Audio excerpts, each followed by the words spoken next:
ఆనాడు యేసు ప్రభు మరణిస్తూ కూడా మన గురించి ఆలోచించాడు, మన యొక్క భవిష్యత్తుల గురించి ఆలోచించాడు. ఇదిగో నా యొక్క బిడ్డలు, నా శిష్యులు, వారికి మార్గచూపరి ఎవరు కావాలి అని అడుగుతూ ఇదిగో మరియ తల్లిని మన తల్లిగా ఇచ్చి ఉన్నాడు. కావున మరియ తల్లి యొక్క మండపం దగ్గర మనం చేసే ప్రార్థనను దేవుడు తప్పకుండా ఆలకిస్తాడని విశ్వాసంతో ప్రార్థన చేసుకుందాం. పరిశుద్ధమైన తండ్రి, కృపాసత్య సంపూర్ణుడా, నీ పరిశుద్ధ నామమునకు వేలాది స్తోత్రములయ్యా. గొప్ప దేవా, ఇదిగో ప్రతి మనిషి కూడా నిన్ను తెలుసుకోవాలని, ప్రతి మనిషి కూడా నీలో జీవించాలని, నీ యొక్క సాక్షిగా మారాలని ప్రభా మాకు ఆజ్ఞాపించినందుకు వేలాది స్తోత్రములు ప్రభా. కావున ప్రభా, ఇదిగో ఈ యొక్క తపస్కాలపు చివరి రోజులో ఉన్న మమ్మల్ని అందరూ దీవించి ఆశీర్వదించమని, ఈ యొక్క తపస్కాలపు యాత్రలో మేము చేసే ప్రతి ప్రార్థనను ఆలకిస్తానని, అంగీకరిస్తానని, ఆశీర్వదిస్తానని చెప్పిన దేవా, ఇదిగో ఈ యొక్క గ్రామంలో మేము చేయబో ఈ 3 రోజుల దీక్షా ప్రార్థనలను, కూటములను దీవించి ఆశీర్వదించమని అడుగుచున్నాము. మరి ముఖ్యంగా ప్రభా, మా యొక్క విచారణ గురువులను దీవించి నీవు ఆయనకు నీ యొక్క ఆత్మచేత నింపి శక్తిని, ఆరోగ్యమును దయచేసి విశ్వాసుల యొక్క శ్రేయస్సు కోసము నిత్యము శ్రమించే బిడ్డగా దీవించమని అడుగుచున్నాము. ప్రభు, ముఖ్యంగా ఈ యొక్క గ్రామంలోని బిడ్డలందరినీ పేరు పేరు దీవించి ఇదిగో ఈ కుటుంబాలన్నీ కూడా ఏకముగా సమావేశమై ప్రభా నిన్ను స్తుతించబోచున్నాయి. నీ యొక్క మహిమ కోసం ఏర్పాటు చేసుకొని ఉన్నారు ఈ యొక్క కూటాలను. కావున దీవించండి ప్రభా. అనేక అవకాశాలు వారికి దయచేస్తూ ఉన్నారు, అనేక అవసరాల్లో వారు ఉన్నారు. కాబట్టి ప్రభా, వారి యొక్క అవసరాలన్నీ కూడా తీర్చమని అడుగుచున్నాము. ప్రభా, ఈ యొక్క మరియ తల్లి యొక్క మండపములో సాన్నిధ్యమైన మమ్మల్ని అందరినీ కూడా దీవించి మీ తల్లిని మాకు ప్రసాదించి మా యొక్క జీవితాలలో వెలుగును ప్రసాదించిన దేవా మీకు స్తోత్రములు.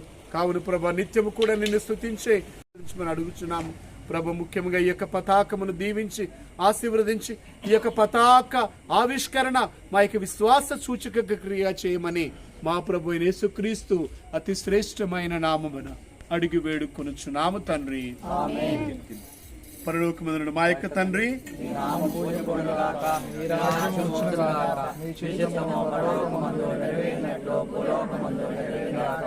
నాటికి కావలసిన మానము మాకు నేటికి ఇవ్వండి. మా పాపములను వారిని మేము మన్నించినట్టు మా పరులను మీరు మన్నించండి. మా శోధన యందును ప్రవేశమని వకీలను రక్షించండి. ఆమె దేవుడు ప్రసాదం చేత మరియ మా వందనము. ప్రభు మాతున్నారు శ్రీలలాసనపడిన వారు మీరే, నీ గర్భాఫలము జయశాస్త్రపడిన వారు పరిశుద్ధ మరియమ్మ సర్వేశ్వరి యొక్క మాత, పాపాత్మైన మా కొరకు ఇప్పుడు మా మరణాశ్రయమందును ప్రార్థించండి. ఆమె ప్రభు మీతో ఉండునుగాక. సర్వశక్తి గల సర్వేశ్వరుడు పిత, పుత్ర, పవిత్రాత్మ దేవుడు మిమ్మలను మీ కుటుంబములను దీవించి ఈ పతాకమును ఆశీర్వదించి సదా మన విశ్వాస సూచికగా మార్చునుగాక.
నీ దేవుడైన సర్వేశ్వరుని నీవు శోధింపకమంటున్నాడు. Praise the lord.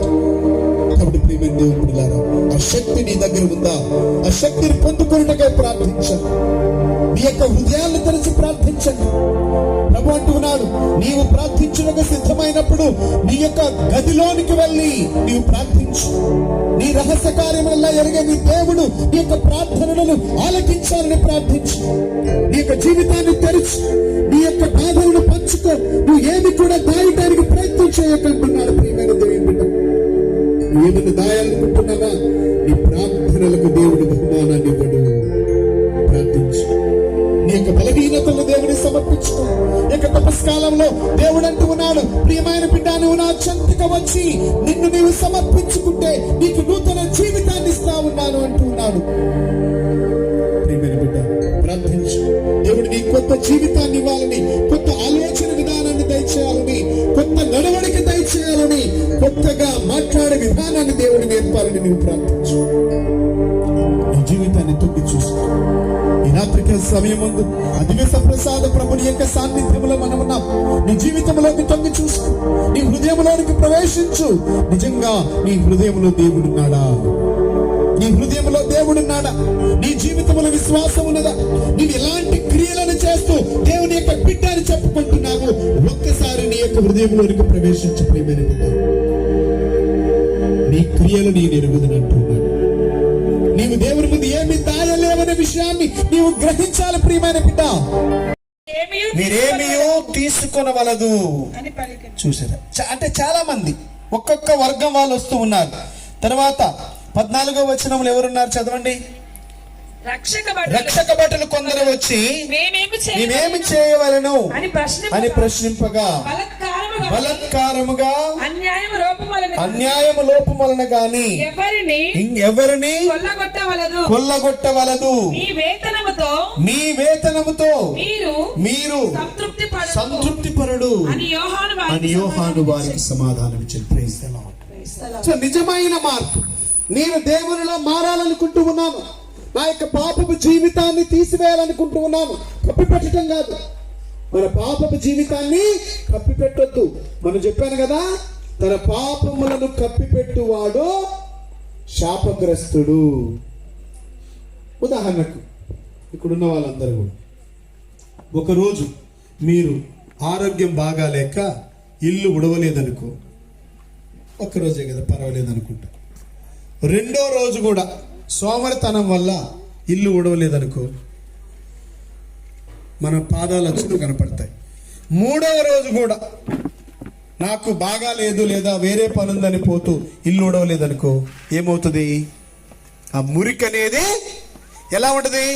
పేరుకుపోతా ఉంది కదా, ఆ ఇంట్లో ఆ మురికి కట్టలు కట్టలుగా ఉంటుంది అన్నమాట. మార్పు లేకపోతే, మనలో మన జీవితంలో మార్పు లేకపోతే, దేవుడు అదిగే విధంగా మనం జీవించకపోతే, ఇంకా సమయం ఉంది కదా, నేను యవ్వనస్తుని నాకేంటి, ఇప్పుడే ఎందుకు దేవుని నమ్మాలి? చాలా మంది ఇదే అనుకుంటారు. చాలా మంది యవ్వనస్తులు గుడికి రండి అంటే, ఇప్పుడే ఎందుకు గుడి పడి, నేను ఉన్న వయసు అయిపోయినా, వయసు అయిపోయినప్పుడు చూసుకుందాంలే, నాకు ఇంకా వయసు కాలేదు కదా, నేను ఆరోగ్యంగా ఉన్నాను కదా, నాకెందుకు దేవుడు, అనారోగ్యంగా ఉన్నప్పుడు చూసుకుందాంలే. ప్రియ దేవుని బిడ్డలారా, సో దేవుడు అంటూ ఉన్నాడు ఈ రాత్రికాల సమయం ముందు, నీ జీవితంలో ఇదిగో ఈ మార్పు రావాలి. నీ యొక్క ఆలోచన విధానంలో మార్పు రావాలి, నీ యొక్క మానసిక స్థితిలో మార్పు రావాలి. నీకు మానసిక స్థితిలో మార్పు రావాలి. నువ్వు ఎదుటి వారిని ఏ విధంగా అంగీకరిస్తూ ఉన్నావు, నీ వలే నీ పొరుగు వారిని ప్రేమించమని ప్రభు అంటూ ఉన్నాడు. మరి నువ్వు ఎలా ప్రేమించుకుంటున్నావు? నిన్ను బలహీనతలు తీసివేయబడాలా, నీ యొక్క ఉద్దేశాన్ని దేవుడు నెరవేర్చాలంటే ప్రభువుని అంగీకరించు. ఆ ప్రభువు వైపు నీ దృష్టి మరల్చినచో దేవుడు అంటూ ఉన్నాడు, ఇదిగో నేను నిన్ను ఆశీర్వదిస్తూ ఉన్నాను, నీ పేరును నా యొక్క అరచేతుల్లో చెక్కుకొని ఉన్నాను అంటూ ఉన్నాడు. ప్రియమైన దేవుని బిడ్డ, ఈ లోకము నిన్ను మరచిపోయినను, నీ వారు నిన్ను మరచిపోయినను, నీ బంధువులు నీకు దూరం అయిపోయినను, నీ కళ్ళ నుండి కన్నీరు రాని అని అంటూ ఉన్నాడు. ఎంత గొప్ప వాగ్దానము ప్రియమైన దేవుని బిడ్డ. నీ ముఖములో నిత్యము కూడా చిరునవ్వునిస్తానంటూ ఉన్నాడు, నీ ముఖాన్ని వెలిగిస్తానంటూ ఉన్నాడు, ప్రజల ముందు నేను సాక్షిగా మారుస్తానని దేవుడు అంటూ ఉన్నాడు. కాబట్టి ప్రియమైన దేవుడు ప్రార్థించు, నీ పాపమును అంగీకరించి అధిక ప్రసాద ప్రభు దేవుడి నాడు ఈ యొక్క గ్రామాన్ని దీవిస్తూ ఉన్నాడు. ఈ యొక్క గ్రామంలోని ప్రతి విశ్వాసిని, ప్రతి బిడ్డను, ప్రతి వ్యక్తిని కూడా దేవుడు దీవిస్తూ ఉన్నాడు. మీరు చేయి పనులను నేను దీవిస్తానంటూ ఉన్నాడు. మీరు చేయి పనులలో 100 వంతుల ఫలితాన్ని పొందుతారని వాగ్దానం ఇస్తూ ఉన్నాడు. ఈ గ్రామంలో ఎవరైనా కానీ ఏ రోగముతో బాధపడుతున్నా కానీ, దీర్ఘకాలికమైన వ్యాధి బాధలతో సతమతమవుతున్నా కానీ, కుటుంబాలలో శాంతి సమాధానాలు లేకుండా ఉన్నారు. దేవుడు అంటున్నాడు, బిడ్డ నీవు భయపడకు,